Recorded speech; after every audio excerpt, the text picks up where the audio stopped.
Good evening, everybody. Let's give a big blue welcome to our distinguished guests as we open a conversation with Christine Balling and Barry McCaffrey. I'm Charlie Dean, your host and a member of the great class of 1979. Tonight's virtual conversation is brought to you by the Office of Alumni Engagement and the Andover and the Military Subcommittee within the Alumni Council. I'd like to give special thanks to Judy Davis, who spearheaded this evening's programming. Thank you, Judy. Let me say a quick note on Andover and the military. Andover and the military is Andover's Veterans Alumni Organization. With over 900 registered members and approximately 50 active duty graduates serving around the world today, Andover and the military is Andover's largest alumni body. And it honors the role that Andover's former students continue to provide in the defense of our nation, starting in the earliest days of the American Revolution. Two of our major events each year include a no-charge Veterans Day dinner with keynote speakers in Presky Commons, and the privilege to fund children of American veterans and American active duty service members in attending Andover's summer session for free as Lieutenant Commander Eric Christensen Scholars. The funding of both of these programs comes from a shared partnership between Phillips Academy and Andover and the military, which in turn is financed by your gracious gifts. Unlike previous years, this year's 2020 Veterans Day program is virtual. Please register and join us on Veterans Day, November 11th, when we will have the pleasure of listening to our keynote speaker, Commander Sally Geer, United States Navy, a fellow member of the great class of 1979, and Sally was one of the Navy's very first female aviators. Let's turn to our program. This year, the Alumni Council is recognizing 3 graduates with the prestigious Andover Alumni Award of Distinction, including Susan Shearer, class of 76, Christine Balling, 86, and Barry McCaffrey, class of 1960. Tonight, Christine Balling and Barry will share in a conversation on the topic of U.S. foreign policy in Latin America.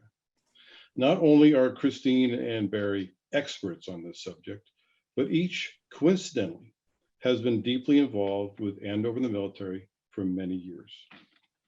Let's talk about our guests. Christine has extensive experience in U.S. foreign policy in Latin America at the grassroots level, and founded the ECO Foundation, a Colombian registered nonprofit organization that promoted democracy and youth leadership in areas of conflict.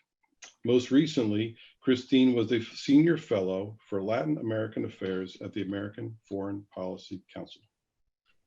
Barry served an extensive career in the United States Army following Andover, and along with Admiral Steve Abbott, United States Navy, class of 1962, they share in the distinction of being Andover's 2 highest ranking graduates, each achieving 4-star flag rank in their respective services. Barry also has extensive experience in Latin America and participated in U.S. operations in the Dominican Republic in 1965. Command of the United States Southern Command, based then in the Panama Canal Zone and responsible for all U.S. joint military responsibilities in Latin America. And following Barry's retirement from the Army, he served under President Clinton for 5 years as the National Director of Drug Control Policy. Let's hear our opening remarks from both Christine and Barry. Christine? Thank you very much for your kind introduction, Charlie. It's a real honor to be here. I'm absolutely thrilled. I'll just take a few minutes to explain how it was that I actually got involved with all things Latin America. It's a very Andover story, which is why I want to share it. First of all, my late husband and I actually met at our 20th reunion at Andover, Juan Mario Lacerna, and hence my move to Colombia. And then in 2009, when Juan Mario was running for Senate, I accompanied him on what was a very atypically grassroots campaign in a department of Colombia that was significantly impacted by the FARC, the Revolutionary Armed Forces of Colombia, and the ELN, the National Liberation Army. And so as it happened, on one of our campaign stops, when I was sitting around as the speeches were going on, a group of kids came up to me and started talking about all the things that this very remote, very poor village needed. One of them was a playground. And so on the way back home, the 4-hour journey down the mountain, I started to think, well, now, geez, how hard would it be to build a playground here? And probably because I was involved with the campaign, I thought, well, no, the kids should probably use the democratic process to determine where we do the playground and why. So it's not just a gift. And most importantly, I had just received an email from Andover a week before talking about this new initiative called Non-Civi. So what happened was I ended up returning to that remote village after getting buy-in from the local mayor, had a tour of candidate sites for the playground, had the kids publicly debate with representatives from each site, hold a vote, and the votes were counted in front of everybody. And then we went back and inaugurated the playground, which I called the Non-Civi Playground. And so it stuck. That actually became the motto for my foundation. I founded the foundation after that project. I showed the video, luckily I took one, to a few folks at the US Embassy. And I ended up getting a meeting with civil affairs guys who were reporting up to Special Operations Command South. And I pitched them the following idea. I wanted to build a non-civi network of kids. And so I asked if they would fund me to take representatives from that first town in the north to bring them down to a town in the south of Tolima, which was very heavily influenced by the FARC, unfortunately. And I had the kids from the first town pitch the model, the non-civi model, as I called it, to the kids in the second town. And we started an entire network based on that. And I started a Facebook page, and I deemed the kids El Equipo Non-Civi del Colombia, the non-civi team of Colombia. And I ended up getting funding from all US entities. We built playgrounds, 12 playgrounds around the country. We did medical brigades, marches for peace, summits on democracy, one of which was very moving because I had kids from 6 or 7 different towns, and we did a mock seminar as to how they would advise the Colombian government to negotiate with the FARC. And it was quite something. And then in 2013, I was introduced to then Commander Admiral McRaven of SOCOM, and I spoke with him at length about what I was doing. And so he directed that I become a subject matter expert for Special Operations Command South on the issues of counter-recruitment and demobilization. And in that capacity, I worked very closely with the Colombian government, putting together their first guide, tactical guide on demobilization. I interviewed numerous demobilized FARC and ELN fighters, most of whom were women. So I really got a perspective of, there but the grace of the kids with whom I was working, looking at how ravaged the demobilized insurgents' lives had become. I also co-branded on many projects with the Colombian military, because in many cases, they were the only representation of the state for the kids to see.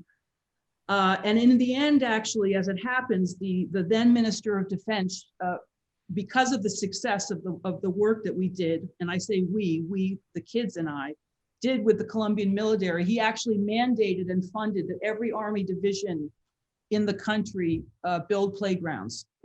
So it was a lovely measure of success. And then finally, as a journalist, I covered a lot of Colombian issues, and certainly the peace process. And also I was fairly involved with interviewing the up and coming members of the Venezuelan opposition. So that, in a nutshell, is how I got involved in Latin America. Wow, that's amazing. Thank you. Barry? Well, let me first of all thank Christine for her comments. I've been absolutely fascinated by this person. We've been in contact, I guess, maybe 10 years now, Christine. to include her work in northern Iraq with the Kurdish forces. It's quite an amazing life you've led. And Charlie, thanks for your continued friendship over the last several years and for acting as moderator. And I reiterate your thanks to Judy Davis for pulling all this together to include tomorrow award ceremony, which I'm very, very honored to be part of. Look, a couple of thoughts. First of all, I ended up in Andover. I was an Army brat living in Paris with my military family dad. And I thought I was the smartest boy in the world. And I was early admission to Johns Hopkins. My dad looked at me and said, you look like you're 12 and you act like you're 10, you're not going to college. And so I got into Andover. And I tell people when the train pulled out, by then my dad was in Charleston, South Carolina. When the train pulled out, my family was on the waiting there to say farewell to me. I was looking out the window and I didn't know who was happier that I was on the train, me or my family. I was ready to leave home. I was thrilled with Andover. I found out I was hopelessly behind. As a straight A honor roll student, president of the Honor Society, and Andover with its resources, amazing resources, they put me in a math class of one, me, and tutored me for that first semester until I sort of knew what was going on. I was thrilled with my English professor. English literature was a football coach and a World War II veteran, memorizing 10 pages of Shakespeare at a time. I don't know, I was thrilled. I got into Spanish class, even though, I wouldn't want to boast about my Spanish, and I did very well. And I ended up in a Spanish class of one person, me. So Andover to me was an opportunity, the likes of which had a lifelong impact on me. And I'm very grateful. And I've been, I run into Andover grads all over the world.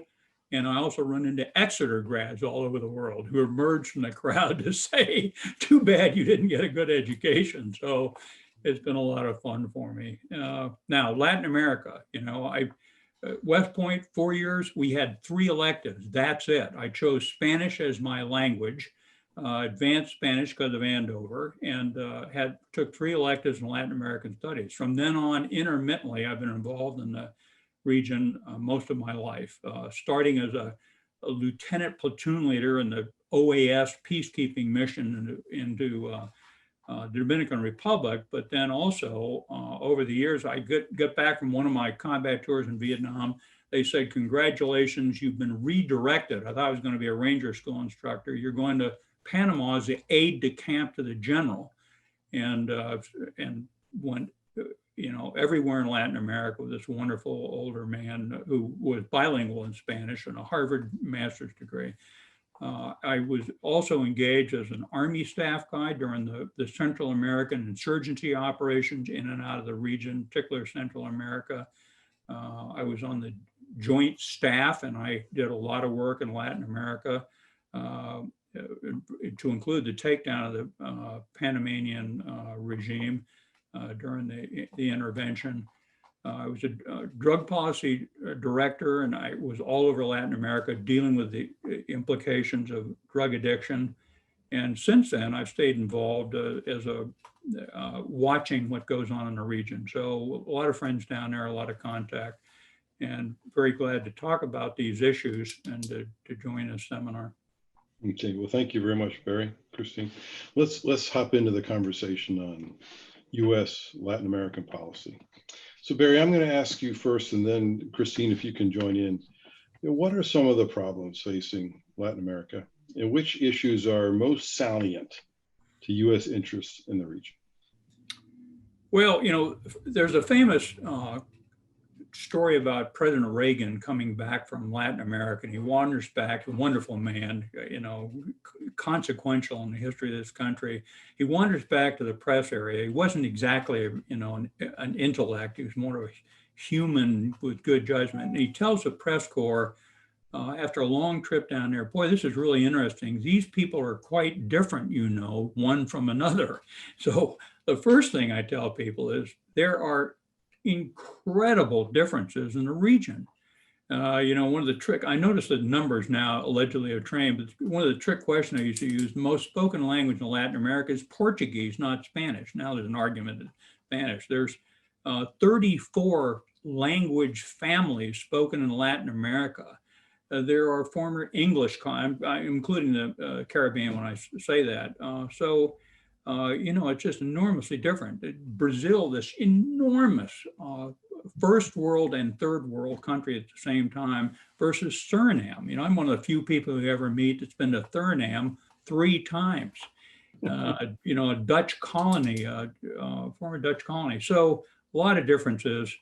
I guess if I had to talk about the principal challenges, these are no surprise to you, but the number one I always list is incompetence in government, which is worse in some ways than corruption. The people of Latin America, generally speaking, humility, family-oriented, hardworking, honest people, but incompetent government. Corruption's a big problem. Almost nothing works without corruption in the region. There are some exceptions, or were momentarily exceptions in places like Chile.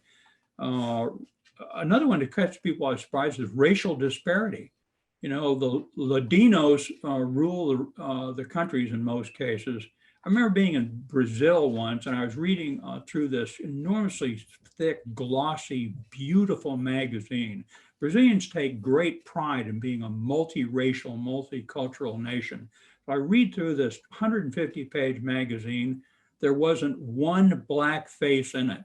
And so I just would suggest, particularly when you deal with the, Quechua language groups and Aymara and other indigenous groups, there's tremendous injustice built into that. And finally, it's poverty. Poverty, people don't starve to death in Latin America. They do in Africa. So people don't starve to death. And in some sophisticated countries, Argentina, Chile, parts of Brazil, these are incredibly wealthy people. But by and large, poverty is crushing. And it gets worse when democracy fails. And in the region, democracy is beginning to fail. Those sort of some general comments. Thank you. Christine. Yeah, well, it's funny, or not funny. I was basically going to cover all 3 of those topics. I do. The racial issues in the region are often or rarely discussed, and it's a very different world down there. It's almost a caste system. But yes, speaking about Colombia, Afro-Colombians are very, I'm even wondering if there's even one in the Senate right now. I'm not sure, or the Congress down there, but more or less underrepresented democratically, essentially segregated to 3 of the departments, and departments are state in Colombia. And it's definitely not an issue that is important, or I should say as openly discussed as it is in our country. And then of course there are, I don't know how many indigenous tribes there are in the region. There are at least 10 or 15 in Colombia alone. So it's a very, very diverse population, but in terms of political representation, in the case of Colombia, they have mandated a couple seats in Congress for indigenous groups, but otherwise it's very much as Barry said, the descendants of the Spaniards who run the show down there.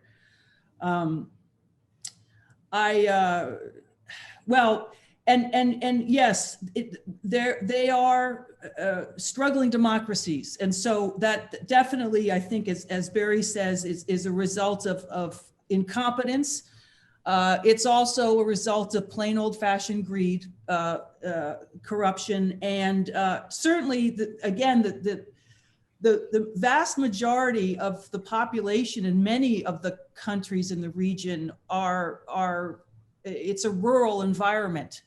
And, the infrastructure, generally speaking, obviously Brazil, Argentina, there are exceptions, but for the poorer countries, it's just very, very difficult for poor people to even move around, to access cities, to be seen. So that is definitely a challenge to democracy. And I do say that was one of the things I admired very much about Juan Mario, was his issue. He made a point to visit the most remote parts of Tolima during the campaign. And that was laughed at, in fact. So, and then, you know, the going along also with the instability of democracies is, you know, these Marxist insurgencies are responsible for causing a whole boatload of trouble. That is something with which the United States has helped a lot, but especially in Colombia, the FARC, although they've demobilized recently, was a tremendous thorn in the side of Colombian democracy and peace for many, many years, since the 60s.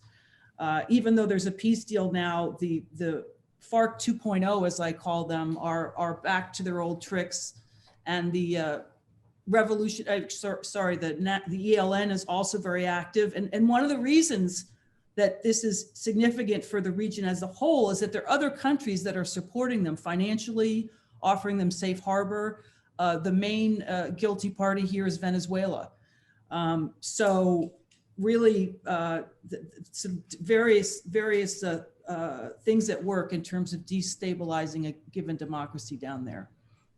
Yeah, so, you know, a follow-up question from me is, how can the citizens of these countries get out of poverty if there is corruption, if there is insurgencies?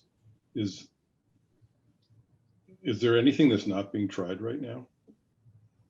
Are there any examples of success stories where we are seeing a turn, a true turn, instead of you know, struggling? Well, I'll just jump right in, and I'll say that actually, with regard to Colombia, it is a tremendous success story. When in the 90s, Colombia was, I mean, certainly I would not have been able to run around and do what I did in the Colombia of the 90s, and the investment that the U.S. made in terms of military training, certainly, but also USAID, which is an extension of the State Department, the grant, the money that they've given in terms of helping farmers get products to market and so on. But really, the first course of action in Colombia was to defeat the FARC. And that that actually happened. Obviously, you know, it was a peacefully negotiated deal that happened in Havana. But the bottom line is had the FARC not been significantly weakened militarily, they never would have gone to the negotiation table in the first place. And hand in hand with that is the fight against narco trafficking, because the FARC was founded in the mid 60s, and by the 80s, they were far more concerned with making boatloads of money with cocaine than they really were to overthrow the government. So I think looking at what Colombia used to be versus what it is now, in terms of the amount of multinational companies that have set up shop there. It's not perfect, but I do think that is an example of success. Good, thank you. Let me ask you this. Can you identify for us what are our U.S. major interests in the regions? And then what are the obstacles that we're facing to having more success than less success with those interests?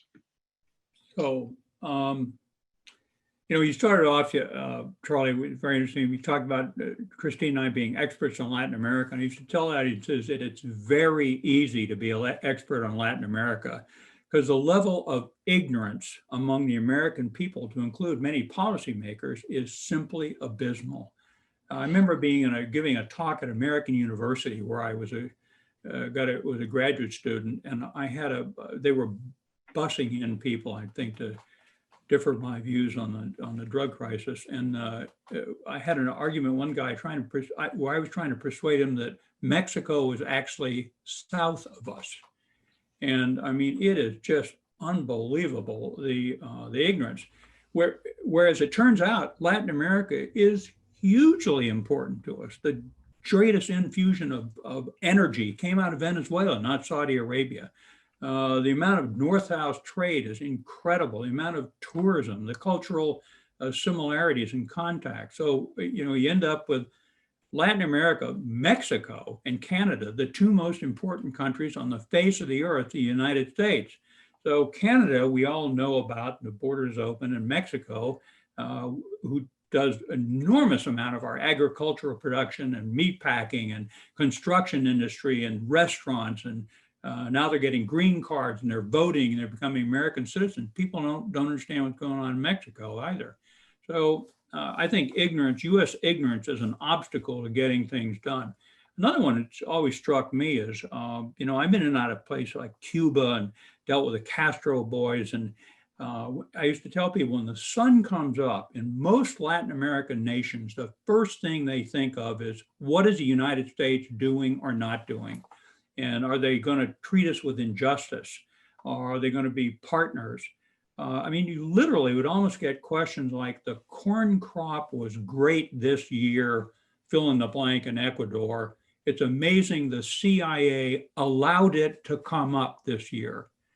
I tell people, I normally get an unclassified figure for DEA. There's 12 DEA guys in Colombia on a given day.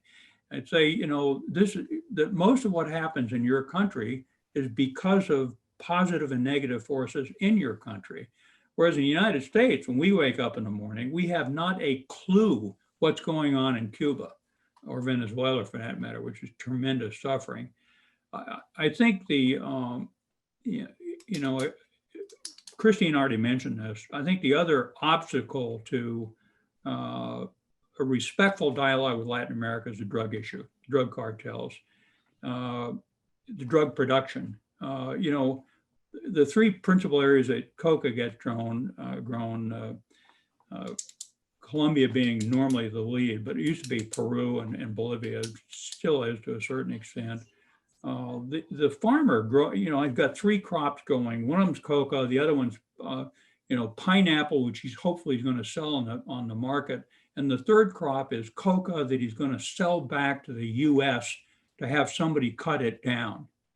And they don't want to be involved in drug production.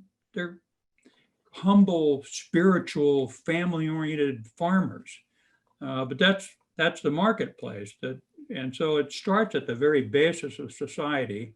And then those billions of dollars absolutely bring every institution in the country under tremendous pressure. Some places they stand up to it pretty well. Christine might well agree with me. Colombia is a very sophisticated place. It wasn't in the 90s, in the 80s and the 70s, but the Colombian National Police now, the best police force bar none in Latin America, and equivalent in many cases in integrity and organization to US state police forces. The military is a very impressive group of people. In Mexico, the military, although we can talk about its shortcomings, the military tends to be, even though we just arrested the last defense minister from Mexico in LA, tends to be a reasonably competent, courageous, cohesive force. But the drug cartels are a problem. The most brutal, violent, disgusting people on the face of the earth. Every year in the United States, last year we had 72,000 Americans die from drug overdoses. And a lot of that was Mexican heroin, Mexican-produced fentanyl, and cocaine from the three producing countries. So there are some obstacles. Thank you. Christine? Yeah, well, just very quickly to follow up, absolutely. The fact of the matter is that there really isn't awareness by most of the US population. And by the way, I will include myself in that before I married Juan Mario, of what's going on in South America or Central America. The various issues have very little political teeth. I met many times with staffers on the Hill who are dealing with the various Western Hemisphere subcommittees, and they would always joke that, well, thanks for coming, you know, maybe someone will listen somewhere. Having said that, generally speaking, the West Ham initiatives are very bipartisan and have been over the years, which is terrific. And to Barry's point, the Colombian military, again, largely trained by ours, is at the point now where they're actually training other militaries in the country, and they maintain a very, very close and very respectful relationship with the US military. It's a lovely relationship. And then finally, I will say that anti-US propaganda is still extremely useful. It's as you might see that, you know, something goes wrong in Venezuela, Maduro blames the United States, to Barry's point, specifically the CIA, and people believe them. We have done a poor job of countering that narrative. You know, we're still apologizing for the Bay of Pigs, as I would say, which of course, but the other interesting thing is that, at least in academic circles here in the US, I find it very surprising how romanticized these Marxist insurgencies are. You know, we've all seen the Che Guevara t-shirts, and I sometimes think that had he not been relatively handsome, you know, they wouldn't wear them as often. But I think that people in the US don't appreciate what those so-called revolutionaries were and are really about. Yeah, thank you. Let's take a moment to look at economic, political, security, or humanitarian areas. And in your experiences, can you talk about what you did in your former work in the region to help out with any of those? I know, Barry, you had some initiatives in the humanitarian side as the commanding general of Southcom.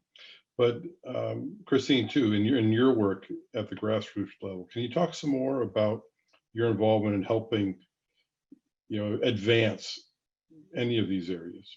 Christine, your lead. Well, the work, the whole non-Sibi initiative, I mean, first, so that was political, although I must say I was never overtly so. All the kids or everybody knew I was a gringa, but it was never something where it had a US face on it. I never told people that, you know, money was coming from the United States. And the real, I think that, so there's sort of lack of it being lacking in political motives was a benefit. But the bottom line is, what I think was one of the reasons it was so effective is to steal a term from counterinsurgency. It was by, with, and through the kids. I mean, what's extraordinary is not one time in the 7 years I was doing it, the FARC, the bad guys, they never did anything to stop a project. There was no retribution. And I think it was just really giving these kids a chance to help other kids in their respective towns, and a sense of pride, and really understanding what it means, what their rights are as citizens of a democracy. So I think and also because it was, you know, I was working with them over time, those type of initiatives really do work. And, you know, as Sinek would say, and it's true, the fact that it was the kids doing the projects in a given town, it probably would have been bad, you know, press for the FARC to, you know, blow up a playground. Although I have to say the ELN did blow up one of the playgrounds the Army did several years later. But those type of humanitarian efforts, which, you know, are essentially political, obviously in my experience were really effective. And it was great to see. Yeah, thank you. Barry? Well, I think, look, I had two assignments where I was on the National Security Council, either the principal or the 3 or 4 star, actually, I guess three assignments. And one of the problems is, from a US national leadership perspective, this is sort of a shorthand way of saying what happens inside the White House. there's always 2,000 issues of importance in the United States out there. I mean, there are literally hundreds and hundreds of issues that need to be resolved, and there's a partisan fight going on, or there's inadequate resources. And the National Security Council, I used to tell people, the White House can deal with 3 of them at the same time, and then they get swamped. And these are capable, brilliant, experienced people, but basically they get swamped. Those 3 issues never include Latin America. It's not on the discussion ever in a National Security Council meeting. So among other things, that means there's very few resources that are flowing to that region, either USAID or some of these wonderful State Department programs. We get journalists and put them in Notre Dame University for 2 years, and there's very few resources. And then I think the follow-on problem to that is that that when you start looking at leadership in the region, and this, I say this very cautiously, talking to the National Defense University, I always get a big roar of laughter because I'd say correctly, the most talented people I've met in the US government, bar none, are Foreign Service officers. They are incredibly carefully selected, multilingual, they write well, which is amazing. They're just, and they tend to get experience in a region, so they really understand the history. They have friends there. They're remarkable. But as a general statement, some of our embassies are pretty sizable. Our U.S. Embassy in Mexico is over 1,000 people, I think 1,400. U.S. Embassy in Colombia was well over 1,000 people. So there's a pretty good nut of expertise there. But, and I will say this, and it's somewhat critical, there's also, the globe is divided into 9 joint military commands. And so I was the Southcom Southern Command commander. I had the whole region and had a plane to move around and had National Guard battalions that could build schools and bridges and rotate guardsmen through from California for 8 months, and just tremendous. Plus, I had tremendous standing in the region, not just their armed forces, but also their foreign minister and the president himself. That's who would meet me. So, and then you turn to the Foreign Service, the ambassador, who is some incredibly capable bilingual person, man or woman, has very little organizational ability. It's just astonishing, their inability to, and USAID, the guy running USAID will have a PhD in political science, not in construction management. And the 2 US ambassadors in Ecuador and Peru, I had one of them tell me bluntly during the conflict that we were trying to mediate and control, I'm not in charge of talking to the ambassador in the other country. I work for the President of the United States. Amazing. So State Department, which does have regional directorates with extremely capable people in them, do not have much coordinative influence over a given region. Just isn't there. And then finally, a finding I've had was put a US ambassador in a country.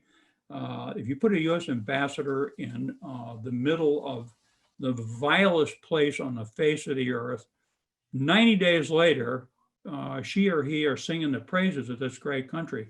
I wrote an article a few months back for Latin American Advisor about Central America and the problems.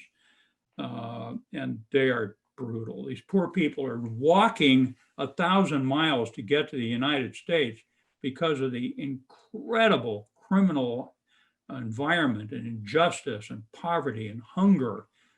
And, you know, when it comes to, so I sort of lost track of where I was. When it comes to dealing with some of these problems, oh, I know. When I wrote this article, I basically was very critical of El Salvador, I think. I probably got an email from some young Navy officer attaché. Our attachés are incredibly well trained. We put them through a 5-year program. So they're very well trained. And this kid wanted to tell me that I had it all wrong, that El Salvador was like Switzerland. I'm exaggerating for effect. And I thought, oh my God, they get captive of the host nation country. So I actually had a huge role in humanitarian training and operations, construction projects, principally using the U.S. National Guard, and a political influence. So, we need to pay more attention to Latin America. It's vitally important to our future. Democracy is dying throughout the region, and it was much better off 10 years ago than it is today, and that's not good for U.S. national interest. Yeah, thank you. I'm going to ask another question, but as I ask this question, I would like to open up to our guests tonight to send in your questions, and then we're going to turn over to your questions in just a minute. But let me touch on where you started to take us there, Barry, on immigration. And of course, we see a tremendous flow of immigrants up into the United States, towards the United States, masses of people walking, hundreds, thousands of miles. Can you, both of you, talk about your thoughts on immigration, and are we doing the right thing for these people and for our country? Christine, your lead. Well, it's a very tough situation, and that is obviously the one topic where the American public is it's cognizant of, for better or for worse. I think the challenge, there are many challenges, but one of them is that the bottom line is, aside from escaping terrible situations, is that, especially for some of the Central American countries, the amount of the percentage of their GDP that is actually made up of remittances from the United States is pretty high. I think Haiti is maybe even 30%. So as long as that's the case, whether it's legal or illegal immigration, that's something that I think the U.S. has to re-examine in terms of, what the U.S. can do to help these respective countries at home, in country, and I will put an emphasis on economic help. But no, I'll defer to Barry for the rest. Well, it's interesting to me, as a generalization, thank God we live next to Latin America, not some other parts of the world, because you look internally in our country, I think the number is 18 million people when they go home at night speak Spanish at home. And they're just an enormous part of the population, hardworking, honest, non-criminal behavior. They're vital to the American economy. If you magicked, as this administration has talked about, if you magicked every illegal migrant out of this country tomorrow, we would collapse, because that's who's doing the hard work. And one of our homes over in Yakima, Washington, the fruit basket of America and part of the globe, and everybody that's picking fruit, categorizing it, washing it, moving it, is a legal or illegal Central American or Mexican labor. That's the deal. Never mind the intellectual elites that we draw into the country from India and Nigerian petroleum engineers. So we have benefited from migration. And the administration talks about rapists and criminals coming across the Mexican border. By the way, there are some violent gangs on that border that are unbelievably dangerous. But 98% of the people across the border, and they come from Afghanistan and sub-Saharan Africa, primarily they're Central American and Mexican. But they are not criminals. They're vital to our future. So what do we do about all this? You should control your borders legally. By the way, they get up here and then they're exploited in this country because they don't have a legal status. So they can't talk about sexual harassment. They can't wire their money home legally. They can't go home for Christmas and come back without being shaken down by Mexican border police. They don't have health care. Sometimes their kids aren't in school. The U.S. ought to be ashamed of themselves for not nurturing and caring for these populations in our cities. And they're not taking jobs from Americans. One of the jokes was, tell me an American that lost a job to picking grapes or working the roofing projects here in this great city. So I think we need to rethink migration. You can't have open borders. I got that. We don't want them. We want to control the people that come in. We want to picture fingerprints. We want to make sure they don't have a criminal record. Got all that. They don't need to be citizens necessarily. They could be guest workers. But the two parties need to get off their duff and talk collaboratively about how to deal with the immigration party. One other comment that probably will rankle many, poor Mr. Trump focused on this wall, and Mexico is going to build a wall. And so the counter push, the two parties now take frequently two inane opposite views. The wall is a good idea. The border was 25% had some obstacle plan before Trump was elected. He's only got a 300 or 400 mile increase in the fencing, and it's helpful because the Border Patrol then can marshal their resources and use that as a way to canalize their law enforcement effort, which is legitimate. But the whole notion of, and some of his other policies have probably been helpful, but the whole notion to treat foreign migrants coming across the border as the enemy is just shameful behavior by the United States.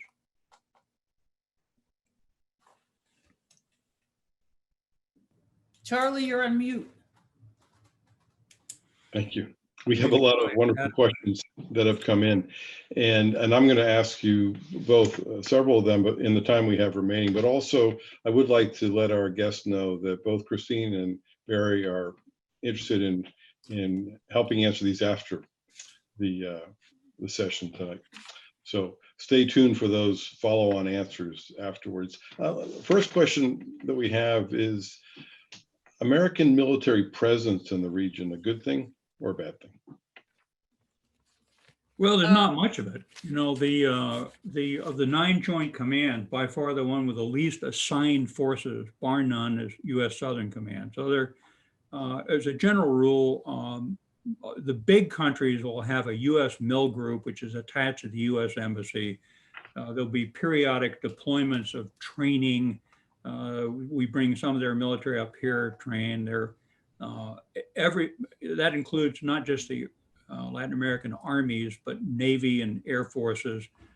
Their idea of total success is to get selected to be an exchange student at the Air Force Academy or to go to the Air War College. So a lot of that, and we know what goes on in Latin American militaries because there's permanent contacts. The Chilean Military Academy, actually it's their equivalent, their Leavenworth Corps sends 100 of their brightest young people to Leavenworth for several weeks each summer. So I think that kind of influence and awareness is important. The Navy has an annual exercise where they run a U.S. Navy training effort all the way around Latin America. Is very helpful. We frequently are involved in humanitarian operations. Central American floods or disasters, earthquakes. The only people in the U.S. government that can rapidly take large-scale actions are the U.S. Armed Forces. So when there's a huge problem, that's who does it. We have the hospital ship, 2 giant hospital ships. Frequently, we'll deploy one of theirs down there. But as a general rule, this is not a war-fighting theater. There are few, if any, assigned forces. They're not down there. And when they are, a lot of it tends to be National Guard engineer battalions. They're high value civic action units, that kind of thing. Yeah, thank you. Christine, maybe you could give us your thoughts on Cuba. Should we normalize relations with Cuba, or should we continue to restrict or even increase the restrictions on our?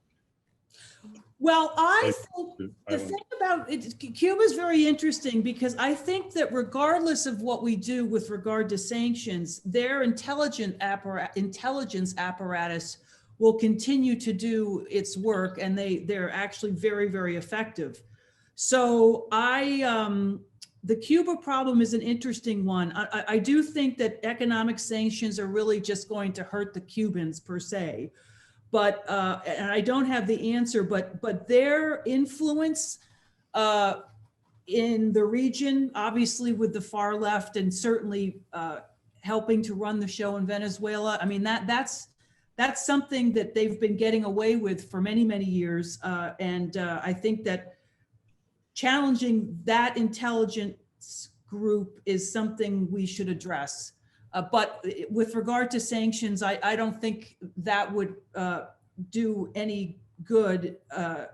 And I think that that's their most dangerous export, is their intelligence and propaganda. Mhm.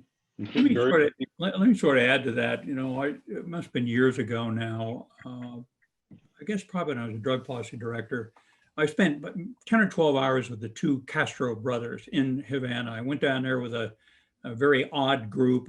I went as a civilian, not as a government official. Actually, it was after I left government. So, and spent a lot of time with Castro. And one of our U.S. senators had coached me on it, that Castro was really almost comical, a monologue, obsessed with power and detail. You couldn't cook 2 chickens in one of the outlying cities without getting permission from Castro.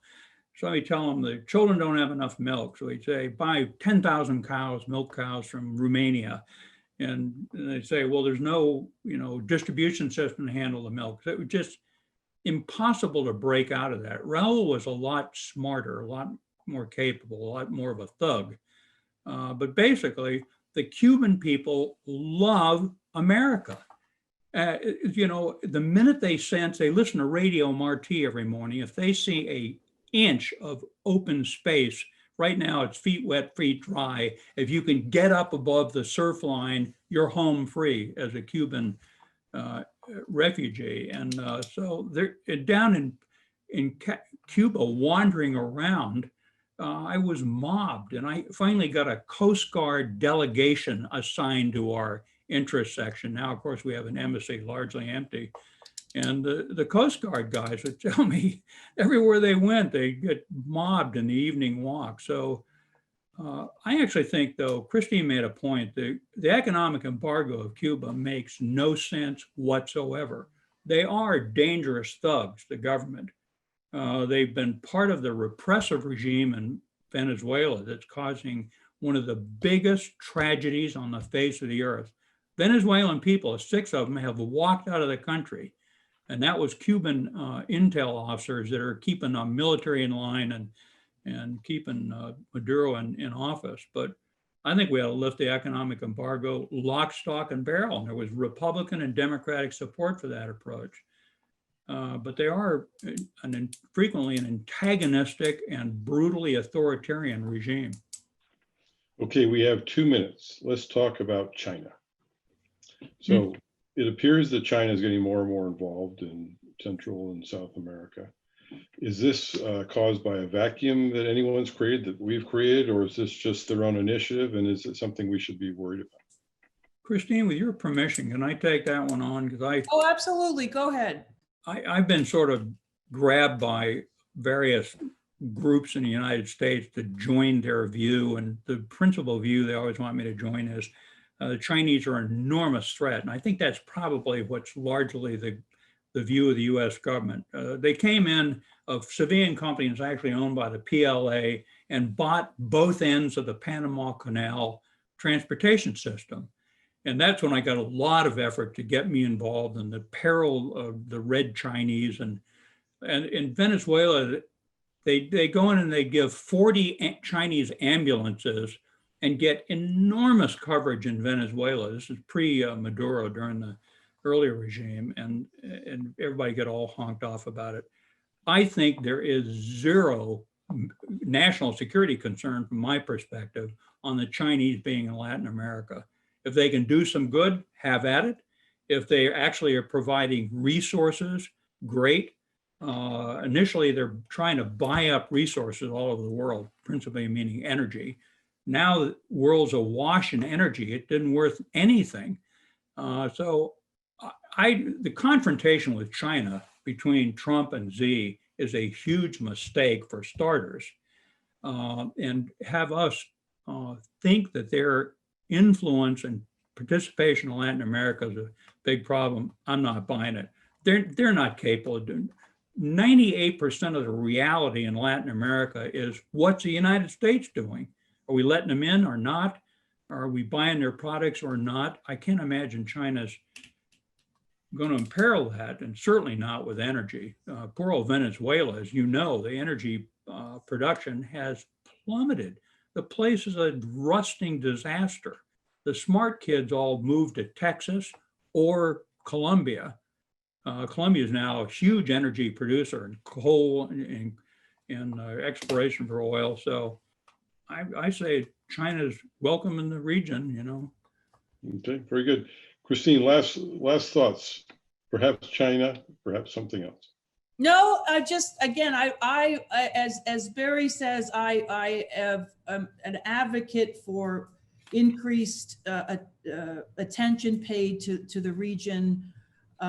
There's so many benefits if the entire Western Hemisphere was more united, and I hope that, you know, future administrations, regardless of party, will reconsider the emphasis that we should be placing on the region. Very good. Well, let me just thank you both for joining us this evening. Congratulations on your amazing awards that you'll receive tomorrow. Thank you to all of our guests for joining us tonight. We have over 100 guests with us, which is incredible. We could talk all night long, but we can't. So thank you all for joining us. Out from this virtual conversation with Christine Bolling and Barry McCaffrey. Thanks, Charlie.